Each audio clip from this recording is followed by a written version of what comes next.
Welcome to the 412 podcast from FBC Mustang. We're so glad that you're joining us once again. My name is Jeremy Davis, the Associate Pastor here at FBC Mustang, and I'd like to introduce my co-host, Lauren. Hi, everyone. This is Lauren Kraut. I'm the Director of Communications at FBC Mustang. Thanks once again for joining us. And before we jump into the episode, which it is an exciting one once again, we have some updates and some upcoming things that we have going on. Lauren, what are some of the dates and important things to remember about upcoming events here at the church? So the first thing we have is August 14th. That is going to be our promotion Sunday. Hopefully you've been given a heads up on that. That is when our church switches back to our normal school year schedule with worship and Sunday school offered both at 9 o'clock and 10:30. After that is our next event, which is our Kids Choir's Kickoff Party. That is going to be on August 14th as well in the evening after our evening service. It's from 6 o'clock to 8 o'clock p.m. in the East parking lot. And this is an opportunity for families to come and have some fun with bounce houses, snow cones, and maybe to learn a little bit more about our kids' choirs. We have our Kinder Praise, which is our pre-K through kindergarten. And then we have our Kids Praise Choir, which is first grade through fifth grade. And then we have Ladies' Night of Theology, which is on high demand always. It is August 30th, and it's at First Baptist Mustang, and it's for women of all ages. It's a free event, and there's no sign-up required. Now, that's something you attend regularly, right? Yes, I think maybe in the past, I think we've had it 4 or 5 years now. I've maybe missed once. Okay. Or maybe I just had to leave early. Right. You don't miss these. If you know about them and if you've been, you do not miss these. Yeah, I've never been invited. I'm not a lady, so I don't get to go to those. But I've heard nothing but good things about them.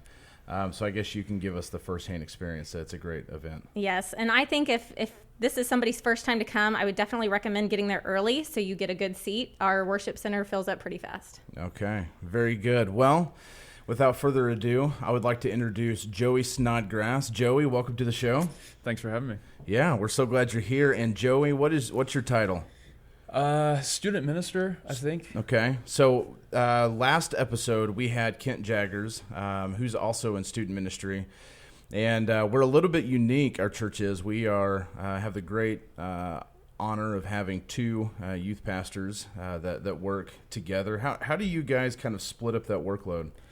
Yes, we just kind of equally bear the load of teaching and leading. On Sunday mornings, I'm with middle school, and he's with high school just because we have 2 separate hours. Yeah. Other than that, we just kind of tag team everything. Very cool.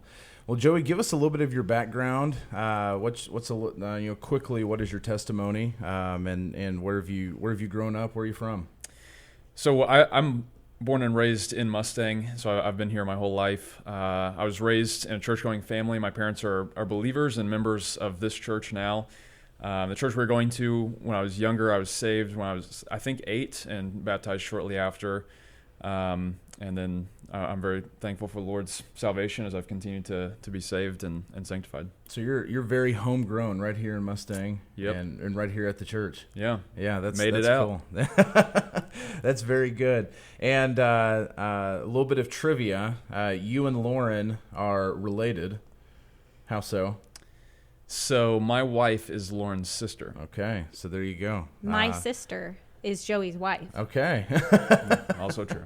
Yeah, that's how we explain it. Excellent. So I'm the third wheel here, hanging out with you guys. Family reunion. Okay, so a couple things before we get into we're primarily talking about the mission trip that you have recently led with some of the students. But before we get to that, you came off 2 weeks of youth camp back to back, and like I said last episode, there are only a few special people in the world that can do 2 weeks of youth camp back to back. How was that? That was good. We survived another year, so didn't lose any kids. That's always at least a goal. Yeah, that is a goal. That's very good. And you just finished seminary, right? Correct, yeah. So I finished up my studies in November and then went to the graduation ceremony in May. Okay. Where'd you go to school? Southern Baptist Theological Seminary in Louisville, Kentucky. Okay. And it's pronounced Louisville. Louisville. Okay. What's your degree? Master of Divinity. Okay. Did you enjoy studying online? Yeah, it was phenomenal.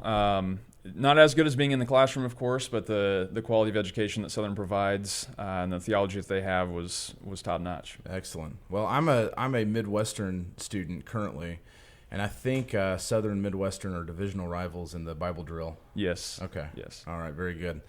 Well, excellent. Well, let's get into the mission trip. You're just on a mission trip, right? Yep. Just got back on July 14th. Okay. Where was it at? We went to Fort Worth, as we do every year with our middle school students who signed up. Okay. And what is this? So it's just middle school. What does the trip consist of? How long is it? Give us some details. Yeah, so typically the ministry there is only 3 days long, and in years past we've been in apartment complexes because there's a couple of ministries down there that work with housing refugees and getting them resettled here in the United States. And this year our mission partnerships didn't work out with those two groups, and so we worked with Mission Arlington and then Countryside Bible Church, helping that church get ready for VBS. And so we were down there. We left after church on July 10th and got back late Thursday night on the 14th. That's great. So, Joey, as far as taking middle schoolers, this might be their first opportunity ever to kind of dip their toes into the mission field. What would you say is something you want these students to take away from this trip? I mean, obviously they're getting first-hand experience, but what is something that you're really hopeful that they can grasp or get to experience? Yeah, so I've got kind of three things that are goals for the mission trip. So we want to get them serving, we want to have them studying, and then we want to have them having fun. So the primary goal is to get them to serve and share the gospel with people that we work with and serve. It's so important to get our students to serve from an early age in our youth ministry, just because if we don't have intentional things to get them to serve, they can just kind of stay self-centered and view our church as a place they come and gain from, but never pour into. And so the primary goal is to get them to serve. And then we also want them to study. With it being a middle school mission trip, I'm not under the illusion that all the students there are saved. And so I want to make sure we're clear on the gospel as we're there. And so this year on the trip, each night we went through Psalms 90 through 100, just studying those, giving them some chance to read and pointing them to Christ through that. And then we want them to have fun as well. So we spend a lot of time outside, and Fort Worth is hot. And so in the evenings, we just kind of try to stay around the church we're staying at and play some kickball and volleyball and things like that. Okay, so there's there's other Bible teaching that you're doing as well while you're there. What does a day's schedule kind of look like? You get up. I assume you have breakfast. Kind of what happens after that? So we breakfast at 8 a.m. After breakfast, we headed straight to our first ministry location, about 30 minutes away, Mission Arlington. Served there for 3 hours till noon. Ate lunch on the bus on our way to Countryside Bible Church, where we were helping them get ready for VBS from 1 p.m. until they were done with us. So some days that was 4. Some days it was a little bit earlier, around 3 or 3:30. Then we drove back to the church we were staying at for dinner. Okay. How many students did you have in attendance this year? So we had 16 middle schoolers, and then I took 4 high schoolers as partial sponsors to get them leading and getting them to know the younger kids and make an investment in them. So we had 20 students total. Okay. That's awesome. Now, Fort Worth is not that far from us. It's about 3.5 hours. Correct, yeah. Do you think that this is, for students, kind of an appropriate amount of time to be away from home and a distance to be away from their families? Yeah. I think so, and like you mentioned earlier, it's for a lot of them it's a first mission trip, and so I think their parents are a little bit easier to know that they're only 3.5 hours away if something happens. And so part of why I like Fort Worth is because there's a large refugee population down there, and so our kids are getting to interact and share the gospel with kids younger than them who are from Afghanistan and Iraq and things like that, and it's just a short drive from home, so I think it's an ideal location. It seems like a really good experience for our students to get to minister to the lost that are not too far from home, but far enough away that they feel that they're getting to reach maybe a group of people that don't get reached. Yeah, that's great. Now, Mission Arlington, that's a bigger mission organization. They've been there for some time. Tell us a little bit about that organization and kind of what they do. So they're pretty broad in the things they do. So for a couple of days, we're serving with them. They had us go into an apartment complex, and they gave us a Bible story and just told us to get the kids from the apartments and talk with them and share the gospel with them. And then the last day, we were just helping them unload a semi-truck of clothes they had gotten donated and help sort through those. And so they do just a ton of different humanitarian things for the sake of sharing the gospel with those who are less privileged and in need of some material goods. Yeah, that's great. How many years have you been going to Mission Arlington? Well, this is our first year with Mission Arlington. Okay. Fort Worth trip, this was my 4th or 5th trip. I haven't Yeah. counted, but. Okay. So do you see, first before I get to that question, do you approach missions differently with this age group? Now I know that it's obviously some of them may or may not be saved. A lot of them it's their very first time. But as far as just how you approach missions in general, what are some differences if you're taking this group of students on a mission trip versus maybe some adults or some older high school students that have been on a mission trip before? What are some differences in the approach and how you handle that trip? I think the main thing is middle schoolers have a much higher capacity for fun. And so I want to make sure to provide plenty of time for them to just run around and play and blow off some steam that way. And so they've got a ton of energy, and so I don't want to just drive them into the ground with things to do. I don't want to book our schedule so much that there's just no time to breathe during the day.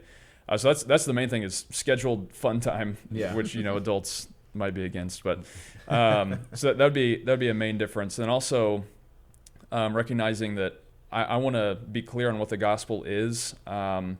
And so for an adult trip, I would have much higher standards for who was able to come, because we're wanting to share the gospel. But with middle schoolers, I want this to be a time where I'm still shepherding them and pouring into them and pointing them to the gospel. And so I want to have plenty of time to teach and to kind of disciple them throughout the week as well. So those would be two main differences. That's great. This is just such a well-rounded trip. I'm really proud of our church for doing this and for you leading. Now, I know your summer is really busy with camps and mission trips. How does this impact your family throughout the summer?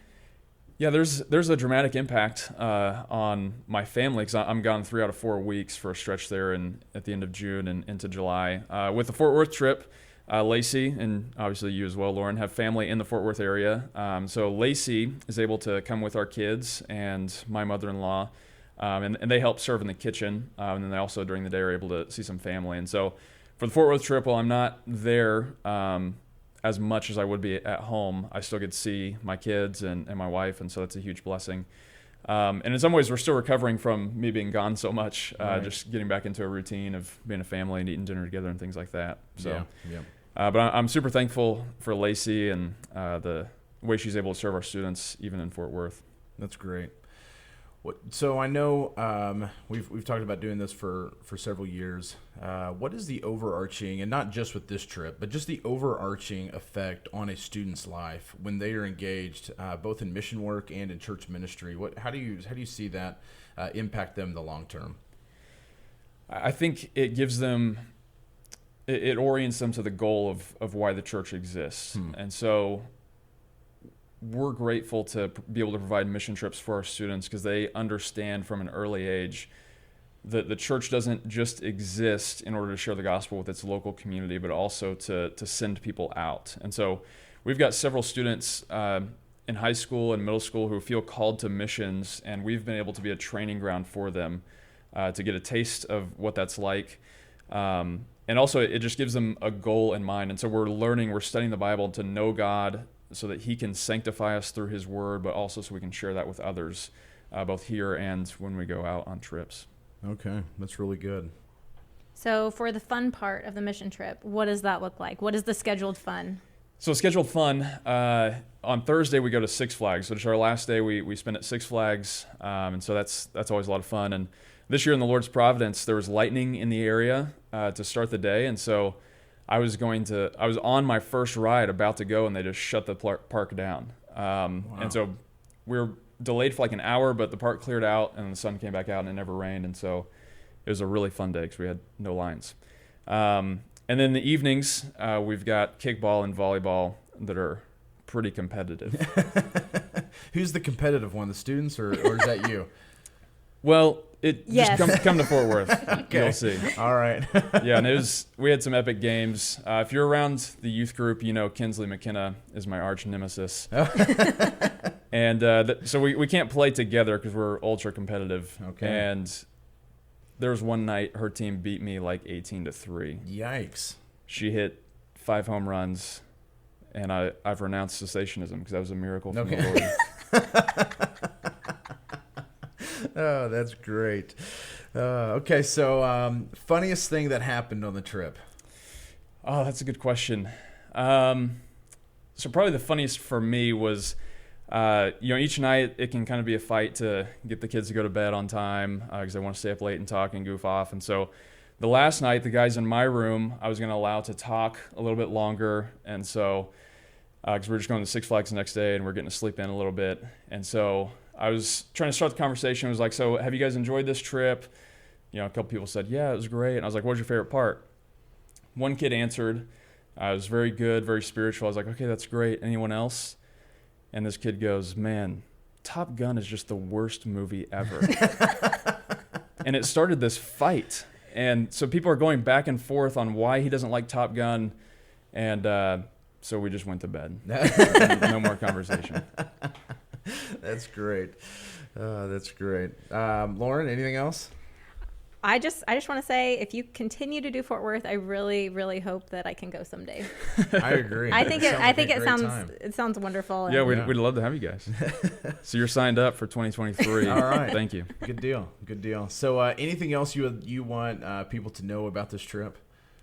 I'm just super grateful to be a part of a church that budgets for things like this. And so we have a budget line that allows me to book a church and pay for gasoline to get our group down there, which is more expensive this year than years past. Yeah. And so our church as a whole just prioritizes missions even for our middle schoolers. And so I'm just deeply grateful for the church that we serve at. That's great. And if people are interested in going next year, how do they find out about it, and what do they need to know? They can just, if it's an adult, they can come talk to me about interest in being a sponsor. And for students, we start announcing that in April, just the details of that trip. So be looking for those. Excellent. Okay, so before we wrap up, we like to end with a lightning round of just random questions so people can kind of get to know you better. And this first one is actually, it's not nearly as funny this time around as it was with Kent, because we were all trying to guess what Kent's middle name was before we started. But Lauren probably already knows your middle name. I may be the only one in the room that doesn't know your middle name. Perhaps Samuel. I don't know. I'm just going to put Lauren on the spot. What's my middle name, Lauren? Edward. Okay, she got it right. Okay. All right. I was going to guess Michael. I don't know why. Okay. I figured it was something formal. Yeah. Your name is Joseph, and that sounds formal to me. So Joseph Edward Snodgrass, the third. The third? Well, the third's, that was made up. But Joseph Edward Snodgrass. So not the third, but we'll say the third. It sounds better. Give us your 3 favorite books. Oh, wow. Besides the Bible. Besides the Bible. So I love Pilgrim's Progress. That's a book I've read multiple times. I love that. It's made a huge impact on my life. Wayne Grudem's Systematic Theology is the first systematic theology I've read through. It really helped me think in categories when it comes to theology. And then finally, this one's a little more academic, but God's Glory and Salvation Through Judgment by Jim Hamilton. And that's a biblical theology, and so that's his thesis statement for the whole book, and he tries to trace that through every book of the Bible. Okay. It's really, really helpful. Now, you say that. I've not read that book. I have read Systematic Theology. And you're saying it's more academic than systematic theology? Yes, it is. How many pages is systematic theology, you think? It's 1,167. My copy of it is. Okay, so that's probably the same copy I have. And if that's more academic, wow. So anybody who takes on either of those 2 books, please let me know. Those are hefty books, and they double as bricks if you run out of bricks while bricking a wall. What is your favorite store to shop at? Oh man, just like what do I shop at the most, or what would be my favorite? Your favorite. Okay, my favorite would probably be either Half Price Books or Brooks Brothers. Okay, what's Brooks Brothers? It's a men's clothing store. So they sell like suits and ties and things like that. Oh, okay. All right, where's that at? Well, they used to have an outlet, but I don't know. I haven't been in several years. Okay. So you just do online shopping? I guess? The one I use most would probably just be Amazon for various things. Okay. All right, very good. What is your favorite hobby? Aside from spending time with family and reading my Bible, I'd probably say going to the gym. Okay. And so that leads me to an interesting question. So we were at a Mexican food restaurant, and you ordered, if I remember right, you ordered enchiladas, and then you were very excited about getting French fries with the enchiladas, which caught me a little bit off guard, because the little bit that I knew about you at the time was that you were really into going to the gym. Yeah. And that those two things usually don't. Somebody really excited about French fries and the gym usually don't go hand in hand. So tell us about the French fries and the Mexican food. Yeah. So we went to Toledo's. I think that was the first meal we had eaten together. Okay. And I ordered quesadillas, steak quesadillas. Oh, okay. With French fries. And Jeremy almost fell out of his chair. So a little bit of philosophy. The reason I go to the gym is because I like French fries. So okay, I'm trying to work out so that I can keep eating French fries. Okay. Secondly, I call that meal the American dream on a plate. I don't want to live in America if I can't get a quesadilla with a side of French fries. Oh, that's great. Well, full disclosure, I have learned a lot since being on set, because I've been here for about 6 months now. And one thing I drink all the time now are Arnold Palmer's. I thought that was your drink. Then I found out it was actually Jeff's drink that you also picked up. So I drink those. So Jeff LeDuc, there's a shout out to you. I drink Arnold Palmer too much now. But the last time I had Mexican food, I got French fries with it was a chimichanga or something. I can't remember what I got. And I have to say, it was pretty awesome. Thank you. Yeah. So well done. Well done. I've been praying for you. Yeah. I believe it. Last question. What's your favorite beard oil? Because for those of you who don't know Joey, he's got a great beard, best beard on staff, and in the running for best beard in the church. So wow. what's your beard oil? Well, I'm very flattered by all the compliments. That's high praise. So I was gifted by Lawson, Lauren's husband, this Mountaineer brand beard oil, and it's just what I've stuck with. Okay. So I don't know any different, but that's my favorite. There you go. Joey, thank you so much for joining us today. Thank you for being a part of the podcast, and thank you for your ministry and all that you do here at the church. And listeners, thank you so much for joining us again for the 412 podcast. If you want to know more about FBC Mustang, please go to fbcmustang.org, or you can follow us on any of our social medias. Until next time, thank you for listening to the 412 podcast.